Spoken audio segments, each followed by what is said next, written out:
আসসালামু আলাইকুম। যেখানে ঘাস বিক্রি করে জীবন চলে, এই যে দেখেন বন্ধুরা, এই যে ঘাসগুলা রয়েছে, এই ঘাসগুলা বিক্রি করেই সংসার চলে এবং কত টাকা পিস সেটা বলতেছি।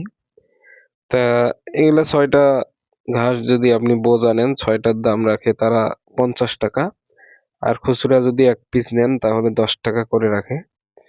তা মোটামুটি ভালোই। আর এই ঘাসগুলা গরু খায়, এটা হলো চাষ করা হাইব্রিড ঘাস। তা দেখেন কত বড় বড় হয়েছে এবং এগুলা কেটে নিয়ে আসছে এবং আবার কয়েকদিন পরে সেখানে গাছ এত বড় বড় হবে, ঘাস। তো এই যে আমি ঘুরাই দেখাচ্ছি, আপনাদের ভালো লাগবে।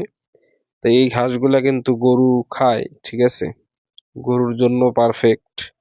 এবং এই ঘাসগুলো সম্পূর্ণ চাষ করা হয়, ঠিক আছে, চাষের ঘাস। সবাই বন্ধুরা ভালো থাকবেন। আসসালামু আলাইকুম।